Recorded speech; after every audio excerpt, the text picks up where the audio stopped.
2000 கோடி 10,000 கோடி தந்தாலும் ஏத்துக்க மாட்டோம் என்று ஸ்ட்ராங்கா நான் சொல்லிட்டேன். அமைச்சர் தர்மேந்திர பிரதான் தமிழ்நாட்டை சேர்ந்தவங்க கோபப்படுகிறார். நமக்கு ஜனநாயகத்தன்மை இல்லையா, நாகரிகம் இல்லையா? பிறப்புக்கும் எல்லா உயிருக்கும் மரம் பேசுற தமிழகத்துக்கு ஜனநாயகத்தை பத்தி வகுப்பு எடுக்காதீங்க. நீங்க என்ன ஹெட்மாஸ்டர் மாதிரி, நாங்க என்ன ஸ்டூடெண்ட் மாதிரி நீங்க வகுப்பு எடுக்கிறீங்களா? விட மாட்டோம். தமிழ்நாடு விடாம போராடுறத நீங்க தாங்கிக்க முடியாம தமிழ்நாட்டை சேர்ந்தவங்க நாகரிகமற்றவர் சொல்றார் ஒன்றிய அமைச்சர் தர்மேந்திர பிரதான். தமிழ்நாட்டை குற்றப்படுத்துவதுதான் உங்களுடைய வழக்கம். ஆட்சி பொறுப்பில் இருக்கிறதுக்காக, பதவி சுமத்துக்காக ஒன்றிய அரசு கிட்ட பணிஞ்சு போற முதுகெலும்பு இல்லாத அடிமை கூட்டம் இல்ல நாம்.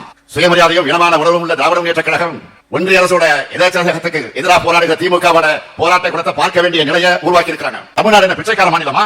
கல்வியில இருந்து மக்களை நீக்கம் செய்வதற்கான அத்தனை செயற்திட்டங்களையும் கொண்டதாகத்தான் இந்த கல்விக் கொள்கை இருக்கு. தேசிய கல்விக் கொள்கை என்பது கல்விக் கொள்கை இல்ல, அது காவி கொள்கை.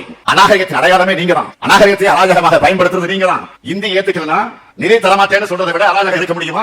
நிதி தரமாட்டோம், அதிகாரத்தை பறிப்போம், இதை கேள்வி கேட்டா தொகுதி இணைக்கை குறைப்போம் என்ற அளவுக்கு எதேச்சதிகார ஆட்சி நடத்திட்டு இருக்கக்கூடிய பாஜக, உறுதியோடு சொல்றேன், பாஜகவுடைய இந்த பாசிச நடவடிக்கைகளுக்கு நாம் எந்த காரணத்தை கொண்டு உயிரே போனாலும் அடிபணிய மாட்டோம்.